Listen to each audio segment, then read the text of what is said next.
बेटा अब 2024 का सेट नंबर 7 हम लोग सॉल्व करेंगे। यहाँ दो सदिशों वेक्टर ए और वेक्टर बी के बीच का कोण थीटा दिया है और ये कंडीशन दिया है modulus of A dot B equal to modulus of A cross B और थीटा का मान पूछा गया। तो देखें ए डॉट बी के प्लेस पर तो आप ये फार्मूला उतार दें और ए क्रॉस बी के प्लेस पर आप ये फार्मूला उतार दें। फार्मूला आपको याद है ना।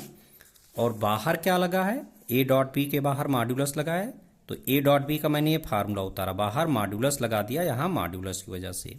ए क्रॉस बी अंदर लिखा है, मैंने ए क्रॉस बी का ये फार्मूला उतार दिया, बाहर मॉड्यूलस लगा दिया। अब बेटा आप लोगों ने सीखा है कि एक्स इंटू वाई, इसका मॉड्यूलस होगा modulus X into modulus Y. ठीक, पहले फैक्टर का मॉड्यूलस इंटू दूसरे फैक्टर का मॉड्यूलस। ओके, तो यहाँ कितने फैक्टर हैं, 1 2 3 फैक्टर हैं यहाँ। तो ये पहला फैक्टर बेटा, ये पूरा पहला फैक्टर बाहर मॉड्यूलस। ठीक, और अगर मॉड्यूलस आप मॉड्यूलस एक्स लिखा है तो इसकी वैल्यू मॉड्यूलस एक्स आएगी, क्योंकि मॉड्यूलस एक्स कभी निगेटिव नहीं होता है। तो ये पहला फैक्टर आपका पहले फैक्टर का मॉड्यूलस, ये दूसरा फैक्टर आपका दूसरे फैक्टर का मॉड्यूलस, ये तीसरा फैक्टर आपका तीसरे फैक्टर का मॉड्यूलस। ये पहला फैक्टर है पहले का मॉड्यूलस, इंटू में दूसरा फैक्टर दूसरे का मॉड्यूलस, इंटू में तीसरा फैक्टर तीसरे का मॉड्यूलस और इंटू में चौथा फैक्टर चौथे का मॉड्यूलस। अब देखें ये तो यहाँ से कैंसिल हो गया, ये यहाँ से कैंसिल हो गया और एन यूनिट वेक्टर बेटा एन कैप, इसका मॉड्यूलस 1 हो गया। तो आपके पास बचा क्या, इसके प्लेस पर तो 1 लिख गया, यूनिट वेक्टर का मॉड्यूलस 1 होता, तो आपके पास बचा यहाँ पर modulus of cos theta equal to modulus of sine theta.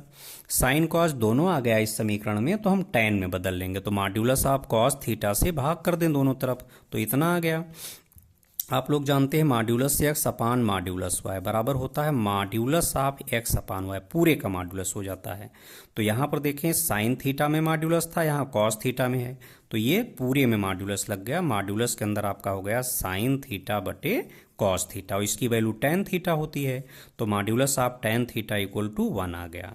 अब एक कंसेप्ट होती है बेटा, अगर modulus X equal to A है और इसको आप सॉल्व करके x की वैल्यू निकालना चाहते हैं, मॉड्यूलस के अंदर जो लिखा है इसकी वैल्यू निकालना, तो इसको हटाना पड़ेगा और जैसे ही ये हटेगा तुरंत यहाँ प्लस और माइनस आएगा, प्लस और माइनस दोनों लगाना पड़ेगा। तो मुझे तो थीटा निकालना, थीटा तो यहाँ छिपा बैठा है, तो जैसे ये मॉड्यूलस हटाना पड़ेगा और ये मॉड्यूलस हटेगा तो यहाँ तुरंत प्लस माइनस आ गया। अब tan theta equal to +1, tan theta equal to +1 और tan थीटा इक्वल टू -1, आपके पास दो वैल्यू आई। यहाँ जो थीटा होता है डॉट और क्रॉस वाले में, इसमें थीटा की वैल्यू 0 डिग्री से लेकर 180 डिग्री तक होती है। अब इसमें चतुर्थांश आपको मालूम है, ये पहला है, ये दूसरा है, तीसरा और ये चौथा। ठीक, ये 0 डिग्री है, ये 180 डिग्री या पाई रेडियन है। अब ASTC upon 1 2 3 4 equal to positive, ये पहले में ऑल पॉजिटिव, दूसरे में साइन और उसका उल्टा कॉसेक पॉजिटिव, तीसरे में tan और उसका व्युत्क्रम कॉट पॉजिटिव, चौथे में कॉज और उसका व्युत्क्रम सेक पॉजिटिव। और इस कोड को जानते हो कैसे याद किया जाता है, आफ्टर स्कूल टू कॉलेज। इस तरह से आप लोग रटे होंगे या जैसे भी रटे हों। तो देखोगे tan थीटा इक्वल टू 1 तो जानते हो आपकी थीटा की वैल्यू यहाँ π/4 आएगी। अब tan थीटा इक्वल टू -1, ये दोनों तो कट गए क्योंकि यहाँ पर डॉट वाला और क्रॉस वाला प्रोसेस आप यूज कर रहे हैं, तो थीटा की वैल्यू 180 डिग्री से 0 डिग्री से लेके 180 डिग्री तक, मतलब पहला चतुर्थांश और दूसरा चतुर्थांश, मुझे केवल इन्हीं में रहना है। पहले में तो ऑल पॉजिटिव होते हैं। अब tan theta equal to -1 confirm है कि दूसरे में गया, वैसे में भी दूसरे में tan निगेटिव होगा, तो दूसरे में आपको जाना है, तो ये पहली वैल्यू आपकी π/4 आई है। दूसरे में जाना है, पाई में से इस वैल्यू को घटा दीजिए, पाई माइनस π/4 कैलकुलेट कर लीजिए, 3π/4 आएगा। समझ में आ गया होगा।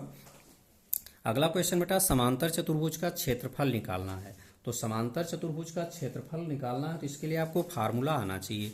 इस पर आपके जो क्वेश्चन आएंगे 3 तरीके के आएंगे, या तो समांतर चतुर्भुज के जो शीर्ष हैं इनका कोऑर्डिनेट दे दिया जाएगा, या शीर्षों के स्थित सदिश दे देंगे, ये पहला टाइप है। दूसरे टाइप में इसकी संलग्न भुजाएं देगा, इसकी संलग्न भुजाएं देगा। तीसरे टाइप में इसके विकर्ण देगा। तो अगर इसके संलग्न भुजाएं दी गई, जैसे मैंने यहाँ AB लिखी पहली भुजा और दूसरी भुजा लिखी है AD, तो आप इन दोनों का क्रॉस कर लीजिए, मॉड्यूलस निकाल लीजिए, समांतर चतुर्भुज का क्षेत्रफल हो गया।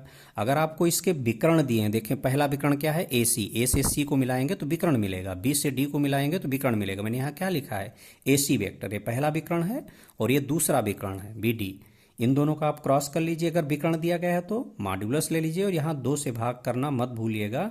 ये दोनों फार्मूला विशेष ध्यान रखना।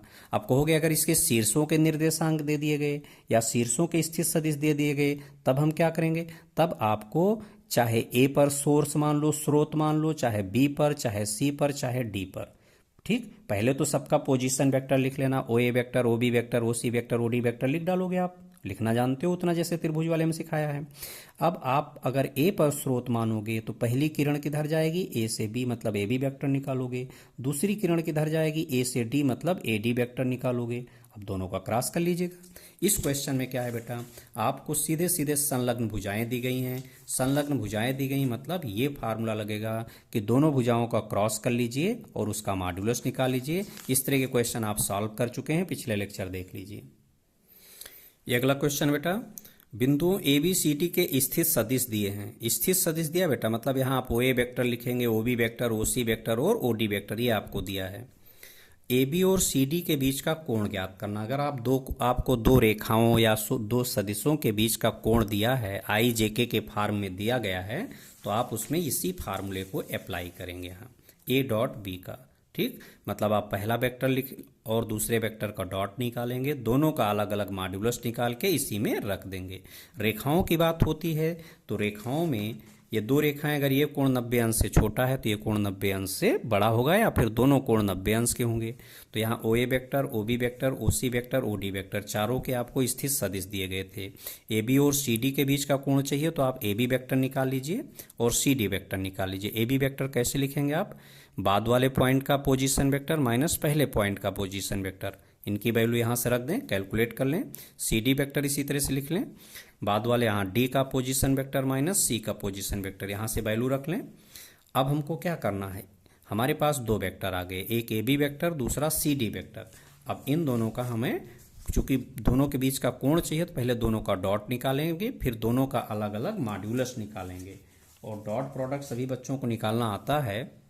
दो वेक्टर का बेटा डॉट प्रोडक्ट डायरेक्ट इसी तरह से लिख देना, आई के गुणांक का आई के गुणांक में गुणा कर लेना, जे के गुणांक का जे के गुणांक में गुणा कर लेना और के गुणांक का के गुणांक में गुणा कर लेना। ब्रैकेट में ये फार्मूला लेकिन जरूर लिख देना अगर लॉन्ग क्वेश्चन आता है तो, ओके।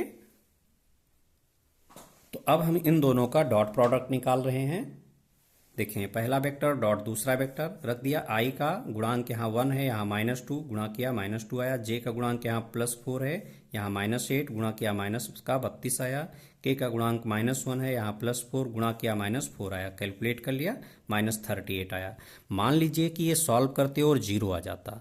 अगर ये जीरो आ गया तो आपको आगे जाने की जरूरत नहीं है। जानते हैं कि अगर ए डॉट भी जीरो आ गया तो दोनों सदिश क्या होंगे, लंबवत होंगे, मतलब उनके बीच का कोण 90 अंश होता है। लेकिन ये तो जीरो आया नहीं। अब जब ये जीरो नहीं आया तो दोनों का अलग अलग मॉड्यूलस निकालिए, पहले सदिश का मॉड्यूलस आप निकालिए और दूसरे का। देखें बेटा, एक वेक्टर ए बी का मॉड्यूलस यहाँ इसको लिख लिया करें, आपको आसान पड़ेगा। कुछ कॉमन तो है नहीं, कुछ कॉमन नहीं तो डायरेक्ट अंडर रूट बनाइए और यहाँ आई के गुणांक का वर्ग प्लस जे के गुणांक का वर्ग प्लस के गुणांक का वर्ग, सीधे यही लिखिएगा, ये मत लिखिए क्योंकि वैसे भी लेंथी रहता है। और इसी तरह से दूसरा वेक्टर हमारा सी डी वेक्टर है। सी डी वेक्टर का मॉड्यूलस चाहिए तो यहाँ पहले इस वेक्टर को आप लिखिए। अब देखें यहाँ पर आपको क्या कॉमन दिख रहा है, यहाँ पर आपको 2 कॉमन दिख रहा है, तो 2 को आप बाहर कर लीजिए। -2 बाहर नहीं जाएगा बेटा, माइनस का मॉड्यूलस प्लस हो जाता है, ठीक है। मॉड्यूलस कभी निगेटिव नहीं होता, तो मैंने 2 यहाँ कॉमन था, +2 बाहर चला गया तो यहाँ क्या बचा, -1, यहाँ -4, यहाँ +2।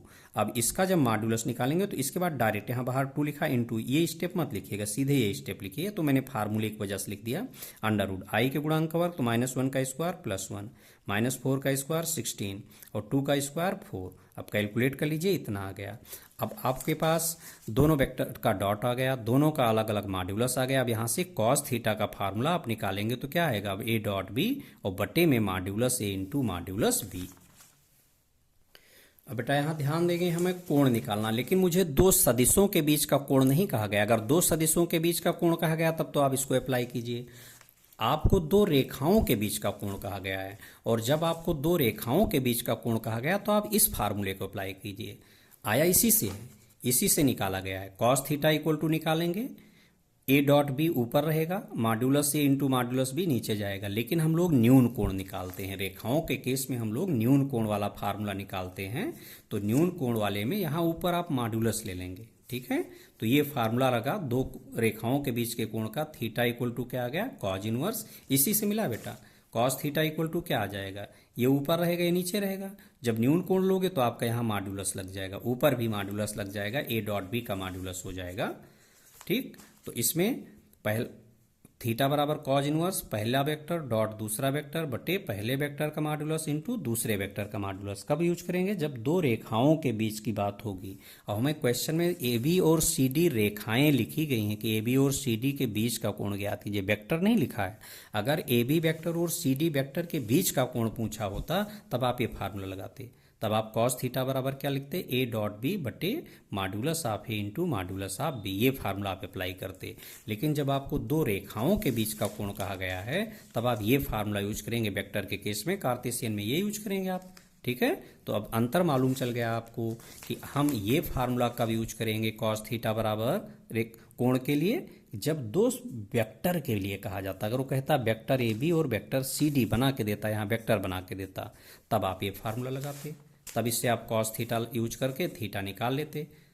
तब उसमें कॉज इनवर्स थीटा बराबर क्या आता, कॉज इनवर्स, ये थीटा बराबर आता cos inverse A dot B बटे modulus A into modulus B, ये आता। जब दो वेक्टर के लिए कहा जाता तब आप ये फार्मूला लगाओगे, और जब दो रेखाओं के लिए कहा जाएगा तो ऊपर भी आप मॉड्यूलस लगा देंगे, क्योंकि वहाँ हम न्यून कोण बताते हैं। ये थीटा 90 अंश से छोटा है तो निगेटिव नहीं आना चाहिए ना, पहले चतुर्थांश में तो सभी पॉजिटिव आते हैं, और ये डॉट भी तो निगेटिव भी आ सकता है। तो ये चीज़ आपको मालूम चल गई कि यहाँ पर हम दो रेखाओं की बात होगी तब हमको कोण के लिए ये फार्मूला लगाना है वेक्टर के केस में, और दो सदिशों की बात होगी कोण के लिए तो ये फार्मूला लगाना है। ठीक है, ये डाउट दूर हो गया। तो theta equal to cos inverse, देखें A B vector dot C D vector आपका -38 आया था, यहाँ रख दिया, और ए बी वेक्टर का मॉड्यूलस ये था और सी डी वेक्टर का मॉड्यूलस इतना था। ये मॉड्यूलस कभी निगेटिव तो होता नहीं है, तो -38 का मॉड्यूलस 38 हो गया, 2 से डिविजिबल है, 19 आ गया, और यहाँ 3 बचा, और √2 इंटू √21 था बेटा, तो ये पूरा रूट लग गया, 2 इंटू 21 कितना होता है, 42। काफ़ी मेन क्वेश्चन कई बार आ चुका है। इसी हालांकि ये क्वेश्चन गलत आया था, एक सेट में दिया गया था, गलत छपा हुआ था। मेन क्वेश्चन ये है कि बिंदुओं ए बी सी डी के स्थित सदिश क्रमशः ये दिए हुए हैं, तो सरल रेखाओं ए बी तथा सी डी के बीच का कोण ज्ञात करो। निगमन कीजिए कि ए बी और सी डी संरेख हैं। अगर दो रेखाओं को आपको संरेख दिखाना है, और ये क्वेश्चन आप पिछले लेक्चर में सीख चुके हैं बेटा, पिछले लेक्चर्स देख लें, उसमें ये क्वेश्चन सीख चुके हैं। ये अगला क्वेश्चन है इसी सेट का, पी का मान ज्ञात करना है ताकि रेखाएं दिस एंड दिस परस्पर लंबवत हैं। कार्टेशियन में दिया बेटा, अगर कार्टेशियन में दो रेखाओं के बीच का कोण ज्ञात करना, तो सबसे पहले देखोगे यहाँ अंश में x के पहले +1, y के पहले +1, z के पहले +1 बनाना पड़ेगा, तभी आप a1 b1 c1 कंपेयर कर पाओगे। दूसरे में भी ऐसे ही करना पड़ेगा। ठीक है, लंबवत के लिए स्पेशल केस है, समांतर के लिए स्पेशल केस है। लंबवत कहा गया तो इस कंसेप्ट को यूज करेंगे आप। अब देखेंगे हमने क्वेश्चंस में ये पहली रेखा नोट किया, और यहाँ पर लंबवत का केस है, मतलब दो रेखाओं के बीच के कोण की बात हो रही है। तो जब भी दो रेखाओं के बीच के कोण की बात होगी तो इसका डीआरएस पढ़ना पड़ेगा, और डीआरएस पढ़ने के लिए इसके अंश में जाके x के पहले +1, y के पहले +1, z के पहले +1 बनाना पड़ेगा। देखते हैं, यहाँ पर देखें x के पहले -1 है और हमें चाहिए +1, तो जो गिनती यहाँ लिखी है -1 लिखा है, अंश और हर दोनों में इसी -1 से हम डिवाइड कर देंगे। तो जब -1 से यहाँ डिवाइड करेंगे दोनों पदों में डिवाइड होगा बेटा, जितने पद हैं यहाँ 2 है ना, तो इसको -1 से डिवाइड करेंगे, यहाँ +1 आ गया, इसको -1 से डिवाइड करेंगे -1 आ गया, इसको -1 से डिवाइड करेंगे -3 आ गया। इसी तरह से यहाँ पर y के पहले अंश में मुझे +1 चाहिए, यहाँ 7 आ गया है, ये वाला लिखे है ना, तो यहाँ अंश और हर दोनों को हम 7 से डिवाइड करेंगे, तो यहाँ दोनों पदों में 7 से भाग होगा, और नीचे भी यहाँ 7 से भाग किया गया, तो 7 से डिवाइड करेंगे, यहाँ पर y आ गया, 7 से यहाँ डिवाइड करेंगे 2 आ गया। यहाँ तो z के पहले +1 बना, कुछ करना नहीं, अभी a1 हो गया, ये b1 हो गया, ये c1 हो गया। ओके, अब दूसरी लाइन लिखेंगे आप। जब लाइन लिखेंगे तो आप मानक फार्म में बदल लें, स्टैंडर्ड फार्म में बदल लें, उसके बाद आगे बढ़ेंगे। तो यहाँ पर अब हम पहली लाइन तो हमारी स्टैंडर्ड फॉर्म में बदल गई, मैंने घेर दिया। दूसरी लाइन मैंने नोट किया, ये प्रश्न से रेखाएं नोट हुई रही हैं।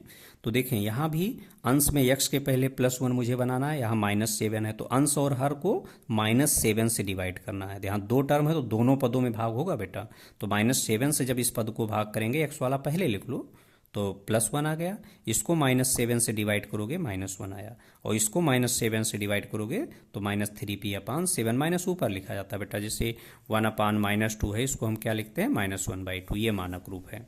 अब यहाँ तो y के पहले +1 बनाया, कुछ करना नहीं। z के पहले यहाँ -1 है अंश में, तो इसको अंश और हर दोनों को -1 से भाग करेंगे। दोनों पदों में, यहाँ दो पद हैं तो दोनों पदों में जो काम होगा सभी पदों में होता है, तो -1 से इसको डिवाइड करेंगे, प्लस z हो गया। -1 से इसको डिवाइड करेंगे तो 6/-1 कितना होता है -6। -1 से इसको डिवाइड करेंगे -5।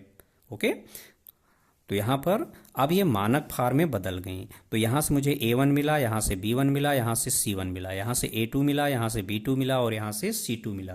कंपेयर करना आप जानते हैं यहाँ से। और इन रेखाओं का समीकरण लिखना हमने सिखाया है कि आप कैसे लिखोगे। यहाँ जो ब्रैकेट लिखा है तुलना वाला, x - x/a, y - y/b, z - z/c। अब यहाँ आप यहाँ बाद वाले में यहाँ 1 लिख दो, यहाँ 1 लिख दो, यहाँ 1 लिख दो, यहाँ 1 1 1। और जब दूसरी रेखा में आप जाओगे दूसरे एक समीकरण, तो यहाँ 2 2 2 2 2 2 आ गया।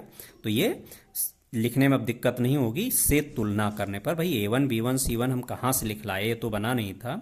अब क्वेश्चन में लिखा हुआ है कि रेखाएं, यहाँ देख रहे हो, रेखाएं परस्पर लंबवत हैं। तो यहाँ पर हमने लिखा कि यदि रेखाएं परस्पर लंबवत हैं, तो लंबवत का फार्मूला आप लोगों को बताया गया है कि लंबवत रेखाओं के लिए आप क्या लिखोगे, सीधे यही सेंटेंस उतार दिया जाएगा। लंबवत के केस में आप यही सेंटेंस उतार देंगे, यदि रेखाएं परस्पर लंबवत हैं तो A1 A2 + B1 B2 + C1 C2 बराबर 0। जब आपको कोई वैल्यू निकालना होगा बेटा, लंबवत सिद्ध करना, तब ये लैंग्वेज नहीं लिखोगे, सीधे इसकी वैल्यू 0 दिखाओगे। ओके, ये लैंग्वेज कब लिखना, जब कोई मान निकालना हो। जैसे यहाँ पर हमको अननोन इन्होंने p दे दिया, p का मान बताना है, तब आप ये लैंग्वेज लेकर चलोगे। अगर लंबवत सिद्ध करना है तब ये लैंग्वेज नहीं लिखोगे, सीधे इसकी वैल्यू कैलकुलेट करोगे, 0 आ जाएगा, उसके बाद लिख दोगे रेखाएं परस्पर लंबवत हैं। ठीक, तो यहाँ पर यदि रेखाएं परस्पर लंबवत हैं तो फार्मूला उतार लिया। अब इसमें A1 B1 A2 B2, ठीक है, A1 B1 C1 A2 B2 C2 सबकी वैल्यू रख दी। अब कैलकुलेशन, आप कैलकुलेशन तो कर लेंगे, यहाँ कैलकुलेट करें, p की वैल्यू 70/11 आ गई। कैलकुलेशन में तो दिक्कत होनी नहीं चाहिए। ये बेटा इसी सेट का अगला क्वेश्चन है, दिखाइए कि तीन बिंदु दिए हैं, समकोण त्रिभुज के शीर्ष दिखाना है। बेटा आप लोगों को कंसेप्ट लिखाया है, त्रिभुज ABC के टाइप लिखाया है, आप लोग नोट किए हैं शुरुआत में, नहीं नोट किए हैं तो यहाँ से नोट कर लें। पहले लेक्चर में मैंने कंसेप्ट बताया और इसका नेचर बताना है, समबाहु, समकोण, समद्विबाहु, विषमबाहु, जो भी बताना हो। तो आपको इसके AB वेक्टर, BC वेक्टर और CA वेक्टर ये निकालना पड़ेगा। या तो इसकी भुजा सदिश दिया है तब तो कोई दिक्कत नहीं, आसानी से निकल आएगा।